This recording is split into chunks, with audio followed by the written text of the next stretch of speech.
Hi, everyone. This is America Adapts, the climate change podcast. Rise now, ye white whale. Show us your crooked jaw. Show us your wrinkled brow. Rise. The birds. The birds! He rises!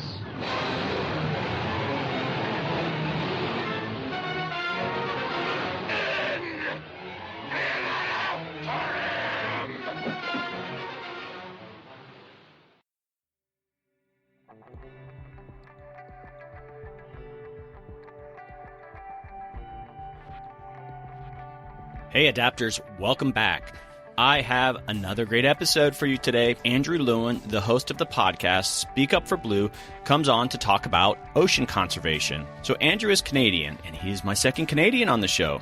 He's going to also talk about Canada's own recent war on science. Andrew talks about how science was stifled up north and how scientists were punished for speaking out. As most of us have heard, we are kind of going through this similar period ourselves here in the United States. And so it was really interesting to hear from Andrew give his insight on what had happened. And they've had a recent election where that sort of pressure has let up quite a bit. So that's good news. But for scientists here in this country, it's a very useful conversation to get a sense of what might happen and then some of the things that you might be able to do.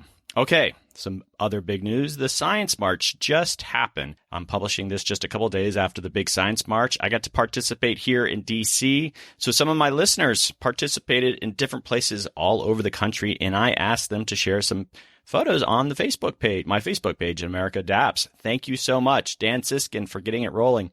Mindy O'Neill. Hey, Mindy, these were some great photos, and I see that in Seattle, Boba Fett was marching for science. Great. Good work, Boba. Boba Fett. Okay, and thanks to Julian Saliani and Kashi Davis and Tim Watkins for also sharing some photos. Glad a lot of you are out there supporting science. So the Climate March is coming up this week, and I'm going to participate in that, and my goal is to go around and just do little micro podcasts with different folks participating. I'll be here in D.C. for that. Okay, coming up next week, I have Barrett Ristroff, who is a lawyer based in Alaska. Barrett specializes in adaptation law, and we talk about some of the tribal communities that she works with that are impacted by climate change, and then the various legal challenges associated with relocating these communities. It's very costly, and Barrett really digs into this. It's very interesting, and adaptation law is this new and emerging issue. So that's next week. Okay, I'll go over most of the housekeeping items at the end of this podcast, but I just want to say please consider supporting the podcast. You can go to my website at americadaps.org, and there's an option to support. Please consider that. Okay, and it's related. Podcasts succeed by word of mouth. So take a moment. You're there on your phone. Take a moment. Let your friends, your families, your colleagues know about this podcast. Share my link on your Facebook page. Tweet about it. That is greatly appreciated. Smaller podcasts succeed by word of mouth. So I greatly appreciate you taking the time to do that. Okay, let's get this podcast started with Andrew Lewin with Speak Up for Blue. Hey, Adapters. Welcome back to another fantastic episode of America Adapts, the Climate Change podcast. Today is the first time I've had this. A fellow podcaster is on my podcast. It's Andrew Lewin, the host of Speak Up for Blue. Welcome, Andrew. Thank you very much, Doug. It's a pleasure to be here on another podcast. Yes, it's we connected not too long ago, but it's kind of exciting. That's what a lot of podcasts do. If you're even in the ballpark of topics, you try to kind of get other people's podcast. We were introduced, and you're doing some amazing work, and we're going to talk about that today. But yeah, welcome. Well, I appreciate that. Yeah, no, it's fun. When I first started out about a year and a half ago, there weren't many similar podcasts. So it's kind of fun when you connect with some similar ones and meet the people, and you realize you have the same goals. So it's kind of fun to connect that way. It's kind of an unusual podcast, too, because I want to cover two topics. And okay. The first part of the conversation, I want to talk about you, your podcast, and just everything about that. And then halfway through, I want to pivot. And this is kind of unusual, but you had mentioned that you have experience and knowledge of this, is I guess they called it the war on science that occurred in Canada. And I should have mentioned, Andrew's based in what city are you based in? I missed that. I'm in Burlington, Ontario. Oh, and so what I was saying is that you're from Canada, and we're going to talk about this war in science that occurred until relatively recent, and then I want you to kind of update us because we might be going through that same experience now in the Trump administration. I think that'd be very useful for a lot of the scientists that listen to this. So those are the two areas that I want to talk about. So Does that sound good? Yeah, that sounds great, man. I'm looking forward to it. Okay, so just quickly. I've listened to a few of your podcasts, not a ton. You're a machine, and we'll get into that. These are great podcasts, but I wasn't able to listen to your last one, so I had a mole listen in. And this person transcribed back a few lines from your latest episode, and I just want to read it to you if that's okay. Oh, this is going to be good. All right, sounds good. All right, this is exactly what you said, apparently. Hey, guys, Andrew here. Have you heard of this new podcast, America Adapts? Oh, wow. It really sucks. Wait a minute. Hold on. No, let me finish. The host, Doug Parsons, sounds like a prepubescent 13-year-old. I can't believe his guests don't burst out laughing whenever he opens his mouth. If this is the sort of person working on climate change issues, we're all doomed. So, what's up with that, Andrew? You know what? I think you have a bad mole because that is not what I said at all. This is turf stuff, man. This is battle of the podcast. I'm going to battle back. I assure you, when we're done recording this, I'm going to have a little bit at the end, and I'm taking you down. I love it. Yeah, no, that's definitely not what I said.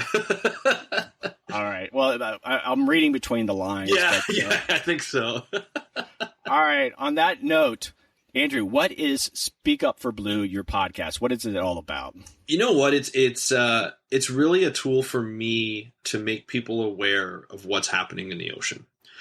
But I guess 5 or 6 years ago now, I was talking with friends and we were just talking about what I do for work and stuff. And they started talking about things that are like, they started mentioning things that I was like, you should know this. Like, how come you don't know, about invasive species? How come you don't know, and how bad they could be for the Great Lakes or for the ocean? How do you not know about climate change? And why are you asking me if it's real or not? And all these things that I kept hearing over and over again. And these are from people, like, I went to university with these people. They're my good friends.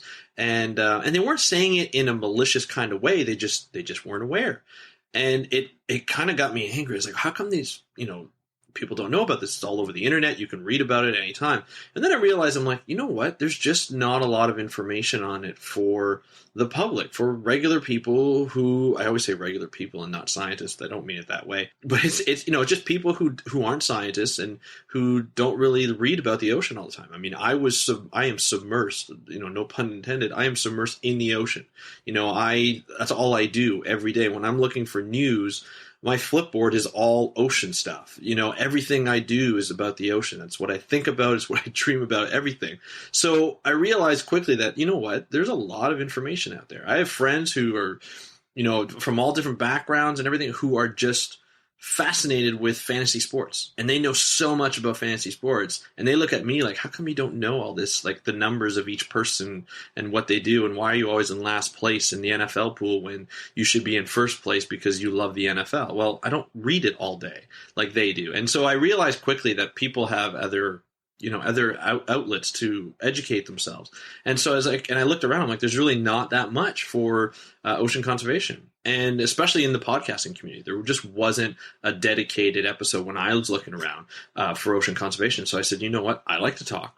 So I'd give it a shot. I'm one of those people who just kind of throws up something on the wall, and hopefully if it sticks, and just to see if it'll stick. So I just kind of jumped into it, bought myself a small microphone, and started to do podcasting. And I think I just recorded my 279th episode today. That is insane. So how many years have you been doing this? I've been doing it for just over a year and a half. Right. So that's just ridiculous. A year. I've been doing this for 7 months and I have like 29 episodes. You've been doing it for a year. And so I guess give a little bit of background there. So you try to produce 3 or 4 episodes a week? So I do 3 episodes a week. Every once in a while I'll throw in like a bonus. So but I'll tell you how I started. I started out once a week with an interview. and those were going really well. My people were downloading. It was slow, as everything is at the beginning, but it was fun. So I did like the first 12 weeks were just once a week interview, and then I was like, I really like this. And then Nathan Johnson, who does some of the podcasts with me on Fridays, and who's a big collaborator, wanted to collaborate with me, and he's like, hey, can I write some of your blog posts? So I was like, perfect. I'm going to 5 days a week podcast, and you can write the blog posts. And he was fine with that. And we did one interview, and the other two were solo. One of them was an interview. And then the fifth one was what I call Ocean Talk Friday, where Nathan and I would kind of get 4 articles and we talk about stuff going on during that week, articles that came out, whether they be journal articles or just articles on like Bloomberg or wherever, right? And I went 5 days a week. But the thing is I'm doing this as like a supplement to my regular job, which we'll talk about later on. But when I got to a certain point where I was like, I just can't do it. I can't keep up. You know how hard it is to podcast. I can't keep up with 5 days a week. So I went to 3 days a week. So I do one solo on Monday, where it's just me talking. And then I do an interview on Wednesday. And then I do an Ocean Talk Friday on Friday. And most of the time I have people, and Nathan's been busy lately, so I've been getting other people, marine social scientist, Ed Hines, who's been helping me out. I'm getting another person who's helping me as well. And now I'm actually including some of the audience members who contribute to my Patreon campaign to do Ocean Talk Friday as well. It's one of the levels on Patreon. So I'm going to start that in March. So it's a lot of fun. I like doing 3 times a week.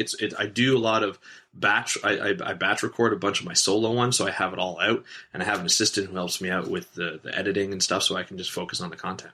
It's all about oceans, right? It's just childhood passion. I mean, you sort of explained part of it there, but I mean, it's so what's your academic background, or is it just something you like to talk about? No, I'm a marine ecologist. I'm a marine I'm actually a marine spatial ecologist. I do a lot of GIS, so it's a lot of mapping and doing spatial analysis and modeling. So I'm a numbers geek. I enjoy the statistics and whatnot. But on this, I've always been interested in the ocean ever since I was 14 years old. Maybe growing up near the Great Lakes kind of inspired me, but I'm a saltwater guy, so Great Lakes don't really help me out as much. But just the ocean fascinates me. So my passion is driven by the ocean, and so I just continue to think about it all the time in ways I can help from here in Ontario. I work as a freshwater biologist at Department of Fisheries and Oceans for the federal government, and I do this on the side because I just love it so much.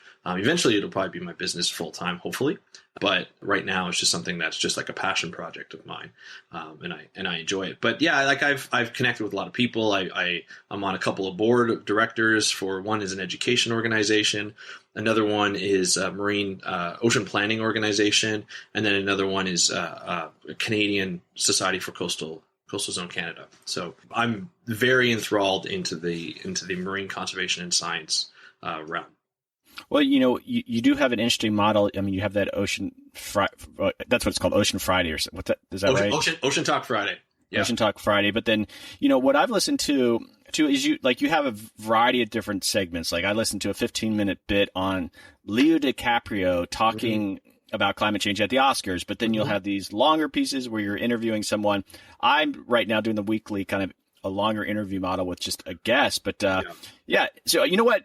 I think it's interesting what works for you, and I don't think it would work for me, is those shorter segments, it's just you. And I think you do a really good job that if you're not careful, it comes off as you're just a 15-minute lecture, but it's almost like you're having a conversation with yourself. Yeah. And so it's easy to follow. It's good. So it works out. I appreciate that.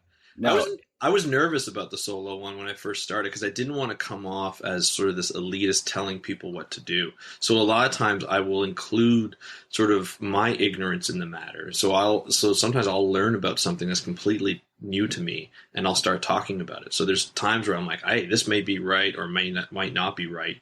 Get somebody from the community to help me out here and fact check this just to be on the safe side. So I kind of bring in my own flaws into the aspect, and I think it kind of makes it a little better. So people are like, and then it drives. The idea is to drive a conversation or start a conversation, and so people email me after. I'll tell people my email, and I've been getting some more and more emails back every week on, hey, have you looked out for this article, or I love what you were saying about this subject matter, and so forth. So it's pretty good.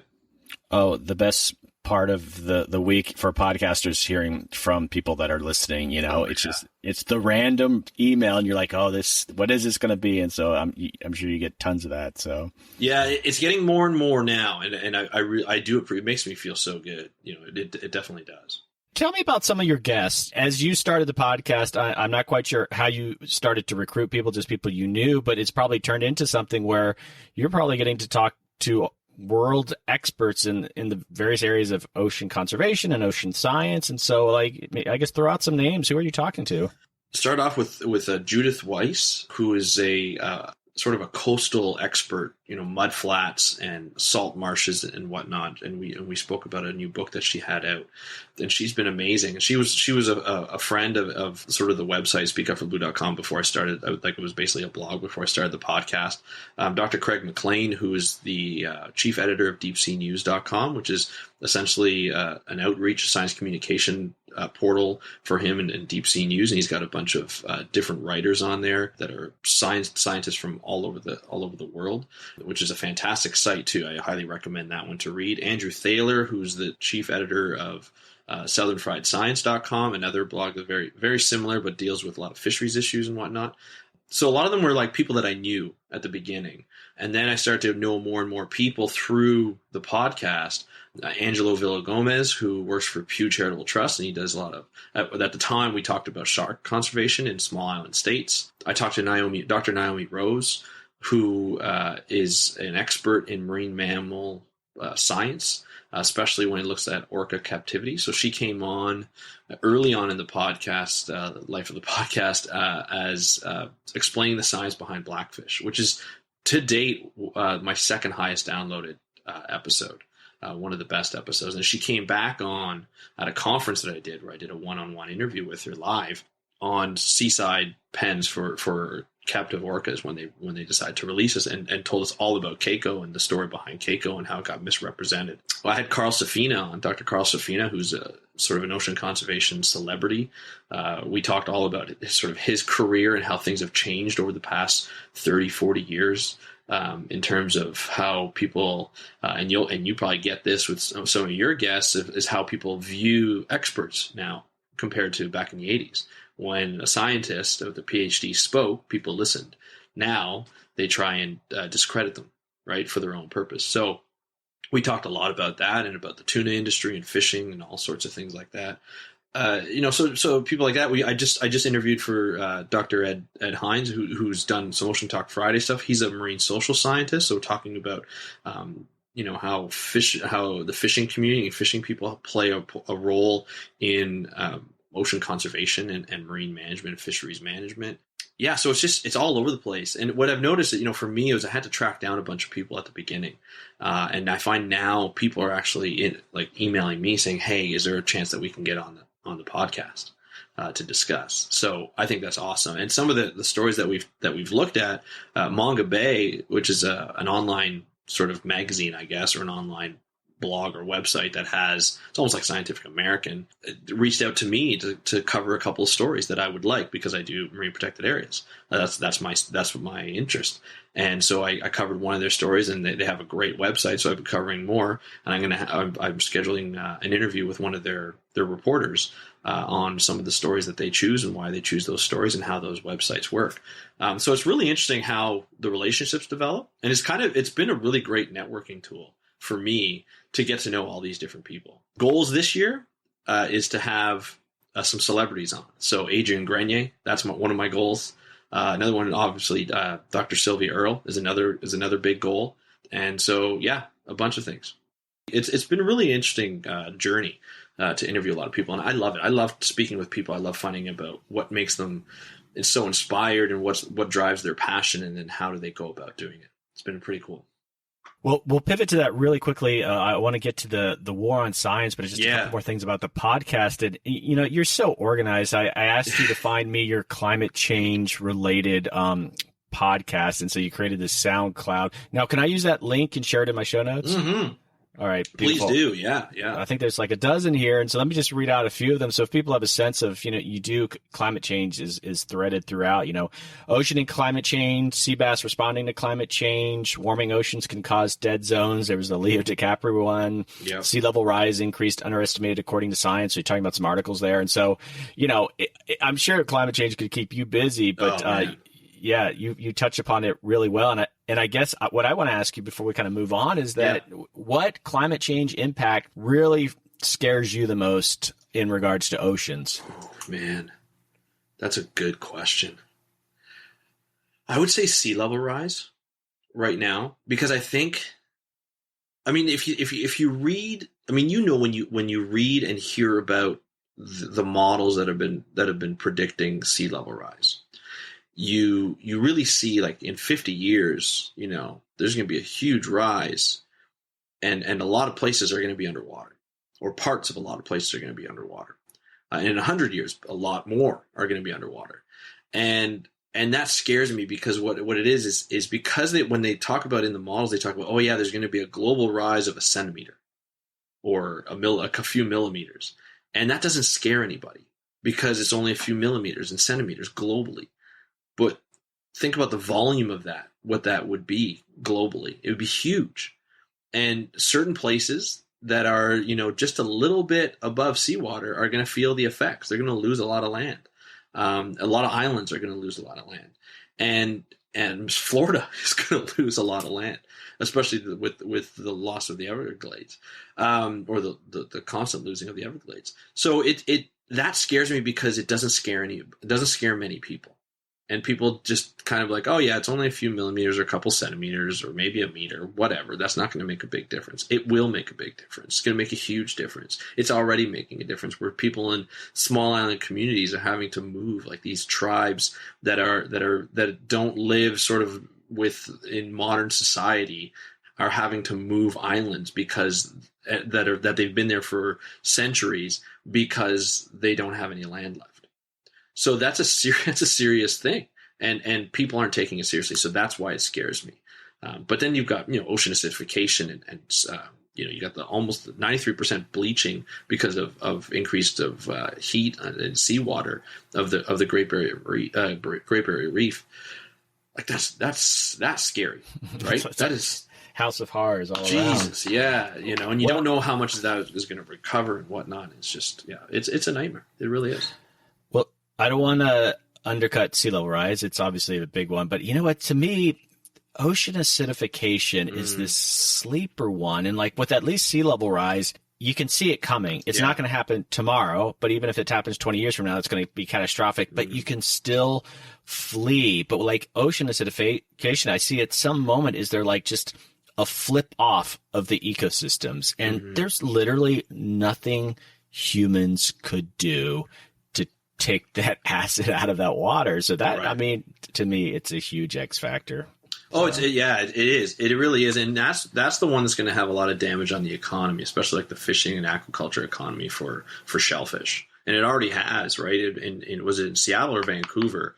I think it was last year. There was an article that came out saying they didn't have enough fish larvae or oyster larvae to create the next stock, and they lost like $5 million.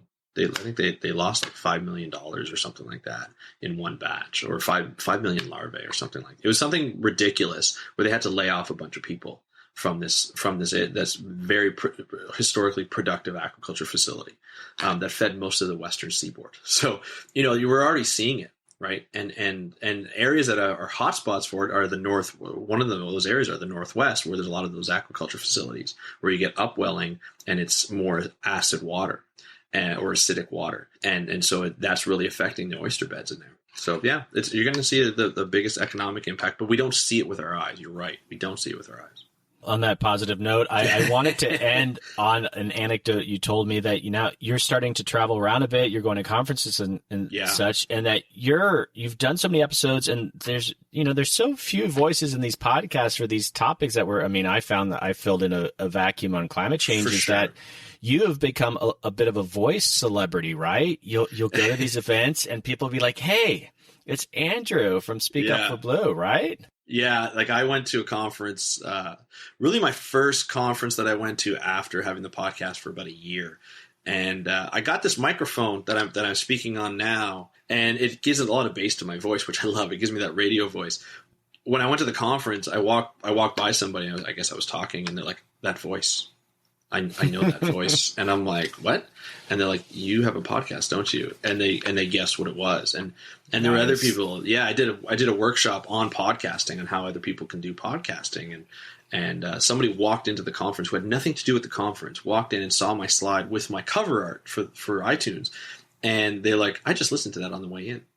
And they had nothing to do with it. And I was like, are you kidding me? That blows my mind. Absolutely blows my mind.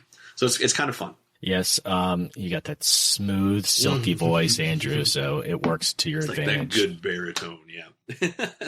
All right, we're going to do a major pivot here, and this is how I kind of want to wrap up the episode and just spend a bit of time talking about the war on science. And I'm doing a quick pivot, but I'm going to have all sorts of information on the podcast and the show notes. I hope people give it a listen. It's great, and it's so many topics that you can choose from. So it's gonna be like kids in a candy store if you're ocean interested. So if you can kind of quickly talk about, because I don't think a lot of people from the United States understand what really happened in Canada, and it happened under the previous Prime Minister Stephen Harper. And if you could kind of give like a brief history of, what was the war on science up in Canada?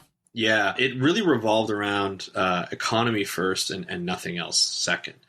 Stephen Harper was the conservative leadership. He was the conservative leader and the prime minister for 10 years. And so our conservatives would be very similar to your Republicans. But he was, I should give you a little history about him. He's a very conservative person. We had a party in the early to mid 90s called the Reform Party, which I would equate it to almost the Tea Party for the U.S. So very, very reserved, very conservative, very, like quote unquote traditional, as in old style values. He wrote the party manifesto for the Reform Party. That collapsed eventually because people just didn't take it seriously. We have a multi-party system, I should also say. We have the Liberals, we have the Conservatives. So the Liberals would be Democrats. The Conservatives, we have the NDP, New Democratic Party, which are very like union focused. They're kind of like Liberals, but a little more socialist. We have the Bloc Québécois, which is all about separating Quebec from Canada. They were big in the 90s. They're not so big now. And we have a Green Party, who's very good, by the way. So we have a multi-party system. So the Reform Party was one of those parties. It collapsed. It became the Conservative Party. And then Stephen Harper, who's been sort of a lifetime politician, has kind of rose through those ranks and became the leader of the party. The Liberals had domination for about 12 years. So when the Liberals screwed up royally one time and had a big scandal, $100 million scandal, they were ousted, and the Conservatives got in on a minority government with Stephen Harper in power. And he wasn't able to do a lot because of the minority. But then eventually they got into power again for about six. It was like two cycles. But the last 5 years of their reign was a majority, and that's when stuff hit the fan, because the first thing in the budget, what they decided to do is they decided to change the Fisheries Act. And the Fisheries Act, there was a section 36 in the Fisheries Act that basically said you can't do any harm to fish habitat. So that means you can't do any harm to fish or fish habitat without any kind of compensation. Either you pay money towards another fund, like a conservation project, or you put money to build habitat somewhere else. So you have to put in compensation. So what they did is they basically filibustered that into the budget. So you have to vote for the budget to go through. And they put in the change of the Fisheries Act to say, instead of fish habitat, it's just a historically fish species. So that when that went through, they basically changed the entire act from saying you can't destroy land like habitat to say they have to be a fishery species for at least 30 years. So a commercially, recreationally, or aboriginally viable species or important species. So that changed the entire game for consultants and everything. And the reason why they did that, and they snuck it through, the reason why they did that was because pipelines were going through. And it was all about the oil and gas industry for them. They said, we are a natural resource country, and Stephen Harper wanted a natural resource economy that was based on mostly oil and gas and mining, right? Because we have a lot of mining in the Arctic. As the Arctic was melting, diamond mines came in and gold mines came to the head. The tar sands are still huge in Canada for natural resources. So we want to get that. The thing is, it's so expensive to get that bitumen out of the land that it was hard to. It's even more expensive to get it to shore because it's in Alberta. It's like sort of like the prairies. It's sort of like not central Canada, but right in the land. It's surrounded by land, so it's very difficult to get it out. Keystone wasn't going through because Obama wouldn't let the Keystone pipeline go through. So they wanted one that would go to the Pacific and would go out to China and the Asian markets. So that's a longer history than I wanted to say, but that is sort of the basis for everything. They changed the Fisheries Act, so they changed the science, or they changed the regulations that changed the science. Within the government, they went through what they called, and I quote, a strategic review, which is basically layoffs. So they forced all the people who were close to pension and close to retirement out, or many of them out. They took away entire research facilities, like entire research groups. So Parks Canada, which is very similar to sort of your marine sanctuaries, were looking at putting a marine park right where the mouth of the port where they were going to put the pipeline in, because there's a big humpback feeding area right there. They got rid of that research group that would look into that. All in all, they took away 700 positions from Environment Canada, and very equal amount to Fisheries and Oceans Canada. It was brutal. The cuts that they made, like I was in the government at the time when they started it, and you would watch people go into a bunch of people go into a room, and then you'd watch them come out, and they're all like in tears. They're devastated. They basically said, "You've lost your job. You have a choice." Now, the one thing that saved them was the union. The union saved a lot of these people's jobs, so they didn't get laid off. They got, quote unquote, affected.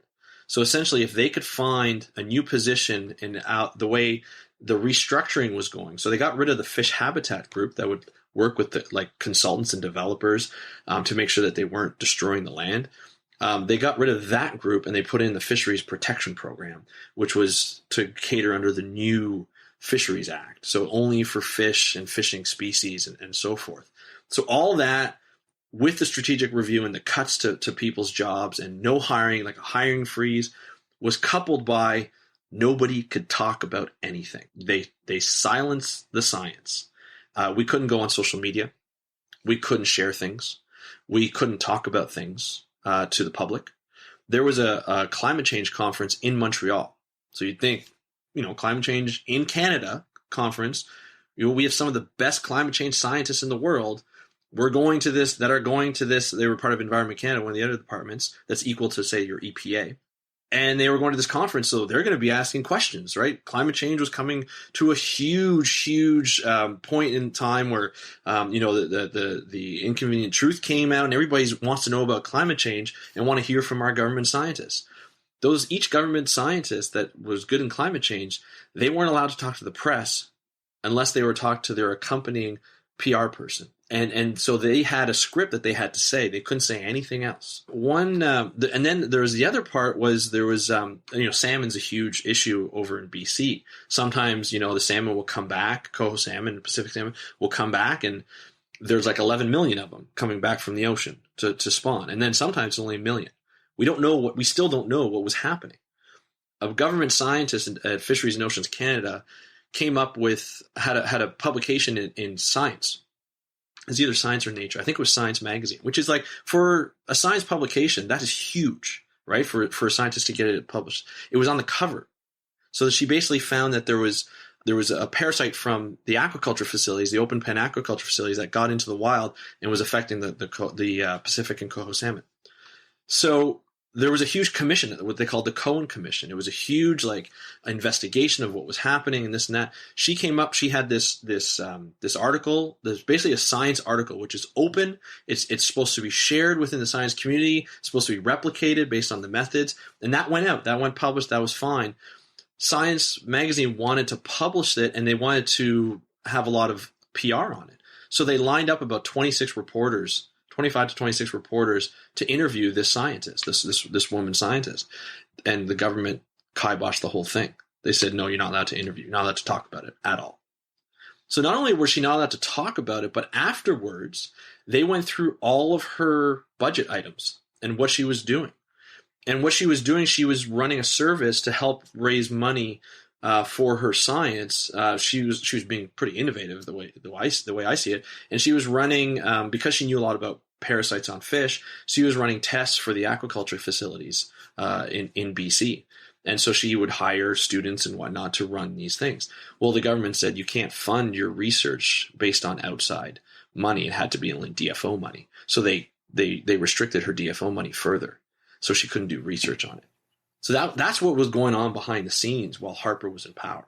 So obviously not good. I mean, no. He eventually left. I mean, what was it like? I mean, the day after, I mean, was it an abrupt shift? Yeah. It was not necessarily the day after. I mean, before, when he was in, you can tell people weren't happy. We were under resourced. So, like science power, the air was thicker. You know what I mean? It was just people were down on things. There was no hope to get science out into the public. So it was a little bit down. Like our science wasn't getting out. We couldn't share it with a lot of people. We weren't allowed to go to meetings because travel was so difficult. So even when we do like binational work with like our U.S. counterparts, we couldn't go. We couldn't travel. They weren't approving it, or they'd make it so difficult to approve that people wouldn't even go. So that was really bad. And so the sort of the attitude was really bad within the science community in the government. And then when Trudeau and the Liberals got a majority government, which was unexpected, it was completely unexpected. That was huge. That was a huge change. And about a month after they got elected, they or maybe less, 3 weeks after they got elected, they announced the new ministers. So like kind of like your secretaries, right? They announced the new ministers. And once they announced the new ministers, they shared the mandate of the departments, which has traditionally never really been shared before. The conservative government never shared it with us. And that was essentially, for this administration, this is the goal of this department. So Fisheries and Ocean had specific goals. They were going to increase our marine protected areas by 10% in 5 years. They were going to put in $40 million back into the DFO budget so that we can get more science data, which was taken out by the conservative government. All this was coming in, but we weren't sure about it, but it was in the mandate. And we're like, holy cow, this is really happening. Then when they announced the minister and the mandate came out, we had a meeting Friday afternoon, 3:15 p.m. I'll never forget this. And we were all like, uh-oh, it was a national meeting. So it went from the East Coast all the way to the West Coast. So different time zones. Canada's a big country, different time zones. The entire department was listening in, especially on science. And the minister came on and he said, I hate to actually have to say this, but you are now all unmuzzled. You can go on Facebook, you can go on social media, you can you can criticize, you can share your work. If you want to take pictures of your field work and what you're doing and take videos, please do. Do it all. Of course, there's certain restrictions in terms of like species at risk and invasive species, which are, sensitive topics that you have to be careful of because you don't want to damage, this especially species at risk. You don't want to damage habitat and stuff like that. But, it was, once that happened, like we were in shock. And then that just lifted our spirits. Now hiring is easier. In the last year, we've gone through a process to hire 135 permanent positions back into DFO. And that's just in the science, right? How does a country, I mean, we're going through it ourselves, but how does a country like jerk between two such radical visions? And how does the public just kind of shrug, either way, you know? Well, the one thing that really kind of persists that I found, which I was surprised, I guess I was surprised but not surprised, is the public service, the people who work that have no real political ties. Like we can't show any kind of political favoritism. The people who work in the government do the work because we love it. We're the scientists. We still do it because we love it. So a lot of the programs that weren't affected continued on. And people just would do what they had to do. If we had to work later or work longer hours, we would work longer hours because we wanted to get the science done. We wanted to get the work done. So that's probably what's going to happen in a lot of these places. There's, I heard there's a hiring freeze and you can't talk about science, but people are still going to do their jobs with the programs that remain. Some programs might get changed. I mean, who knows what's going to happen with the EPA? I can't even imagine life without EPA in the future. But if the EPA remains and the people who are there remain, life's going to go on. There may be certain programs that are cut or diminished to the point where they can't really do anything. But other programs, they're still going to go on because we're scientists. We still do the work because we love the work. And I think that's important to know, that the people in the government, the people that work for NOAA, the people who work for EPA, U.S. Fisheries and Wildlife, all the Department of Environment, they're going to continue doing their work because they love it. It's going to be harder for them, and they're not going to have as much support and partnerships as they used to, and money and people, but they're still going to do the work, the people that remain. And that's going to be, that's the sort of the silver lining in this whole catastrophe. Well, that has been a very thorough explanation of things. And, as we wrap this up, but you must have noticed that, I guess when it comes to social media, there's all these like alt NPS, alt EPA. And was there anything similar that happened in Nothing like Canada? That. No, nothing like that. I was surprised to see that, but I was happy to see it. And the one thing that the U.S. has on its side, there are a lot of non-governmental organizations out there. There are a lot of academics that want to speak up and that are speaking up and speaking out. And they're supporting as much as they can their government counterparts, the public service people, their friends, their colleagues. That is amazing. And they're resisting sort of this whole stuff. Like look what happened with the national parks, right? They want to devalue the national parks so that they can put it onto the states. And that didn't happen. That bill didn't go through because the hunters and the fishermen spoke out and said, no, we like our national parks. We don't want to see, it get ruined. So you're seeing other sectors and other interest groups that are rising up to the occasion because people love the environment and we don't want to see it destroyed. And that's what they see it. So I love the fact that we see these alt groups and that we see people just pushing out information on climate change and educating people in a very fun, interesting, and entertaining way. That is going to be the key. And technology's out there. They can't hide the truth. I had my last guest, was it now? No, 2 guests ago. She was from the National Park Service, and She recorded 3 days before Trump's inauguration. And, we went by the book. She got permission at the highest levels at the National Park Service during the Obama administration, and she knew she was coming on 3 days before, but it wasn't actually published until Trump was president. And so he had done some of the things, and I'm pretty sure it caused some heartburn over at NPS, but it's, she did everything. And the podcast itself was it was her talking about some adaptation handbook that they were doing. And we talked a little bit about Trump, what she might speculate might happen, but she was very diplomatic, but it was interesting that she would not get permission today to come on not the at podcast. All. So. Not at all. And that's the thing, you and I, we run a podcast, but we're not huge podcasts. We're not the Joe Rogan experience, right? We're not getting millions and millions of downloads and millions of people, but people are listening, right? And more and more people will come to sort of our outlets, our independent outlets, to get truth. And I think as science communicators, because that's what essentially we are, I feel that we have that mission to provide people with the truth and in an unbiased way. Right? Yeah, I don't agree with many of the policies of the Trump administration, but there might be some things that he does that could be right for science, or it could be a normal move for government. I often find myself, I'm like, am I comparing Obama to the Obama administration work and the Trump administration work? Are they similar? Are they different? How are they different? How is it going to change? There's still a lot of questions that need to be answered, but I think it's for us to provide it in a scientific way. And obviously in a common sense way, but to be as unbiased as possible and just provide the truth, because I don't want to alienate any people who support Trump. My whole point is to provide the information that's out on the environment and to be as truthful as possible. And I find as science communicators, that's what we owe the people, our audience. We owe them the truth, and we owe them anything in an unbiased way, because they may have political affiliations for whatever reason they have. And I don't want my show to be necessarily a political show. I want it to be a science and conservation show. And so that's what I provide. So yeah, that's sort of how I feel about that, I'm on the same boat. Politics comes up, but I'm not a flamethrower most of the time. It's like that's not what I'm going for. So Yeah. Hey, so the last thing I want to do, this is a recurring thing that I do with guests, is that if you could recommend, and keep in mind this is a adaptation climate change podcast, right. If you could recommend any future guest, I've actually invited some people on that were recommended. Who would you recommend that I follow up on? I would recommend, there's a Canadian scientist at Memorial University called Brett Favero. And I just interviewed him. He's going to be coming up next week. He just wrote a book on climate change and adaptation.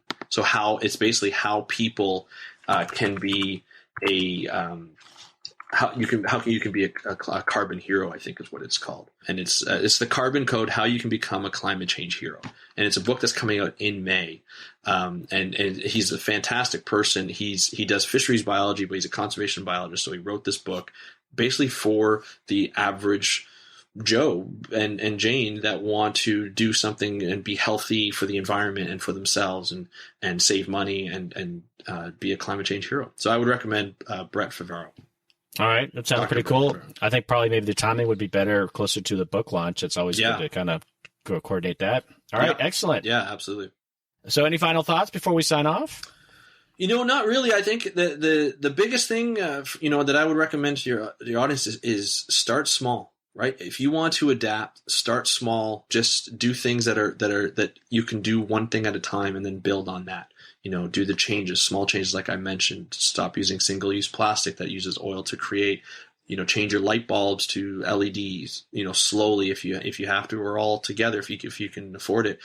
Start looking at, when you change your car, start looking at hybrid cars and things like that. Just start slowly, right, and work up to sort of the bigger changes like a car and that kind of stuff. Excellent message. And again, I remind everyone, if you're there on your phones listening to this, just go ahead and search for Speak Up for Blue and subscribe. Andrew's doing some amazing work over there, and we'll have more information in the show notes. But thanks for coming on, Andrew. And thank you. You and I will be in touch for any number of reasons. All right. Hey, everybody. This is America Adapts, the Climate Change Podcast. All right. That's a wrap. Adapters, thanks again to Andrew Lewin from Speak Up for Blue for coming on. Hey, Andrew, keep at it. You're an amazing individual. You are passionate about ocean conservation, and we are lucky to have you out there talking about these issues. Okay, don't forget to like the Facebook page, and there's a community group page where there's a little bit more casual conversations. I tell you some things that I'm doing, and people share articles. Again, just search for America Adapts, and you'll get a couple options. I'm on Twitter at USA Adapts. Please tweet me. It is so nice to hear from folks when we're tweeting, whatever it is.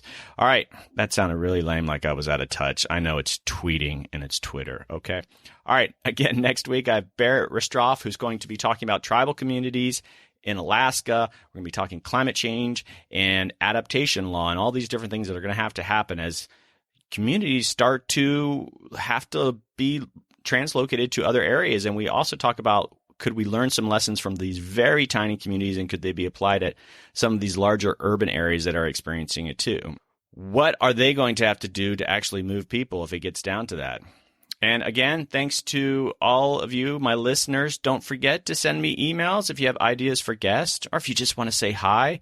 I heard from someone today that I'm going to go call you out. Heard from someone from Sweden this past week, and it just made my day. They said that they'd been listening to the podcast for a while, and they were looking at going to graduate school, and they've changed their mind by listening to what adaptation is all about, and so they're going to go back and study adaptation. And I'm thrilled to death that the guests that I have on here are talking about this subject in such a substantive way that I think people are getting a lot out of it. So thank you. I love hearing back from listeners, and if in any capacity. So I'm at americaadapts@gmail.com.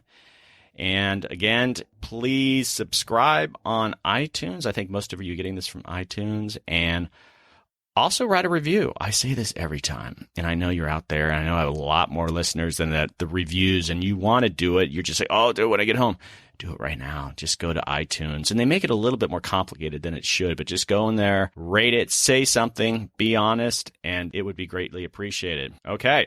Until next time, adapters. Well, no, let me just say one other. I'm catching myself here. So the National Adaptation Forum is coming up, and I will be there, and I am partnering up with the American Society of Adaptation Professionals. This is a new thing.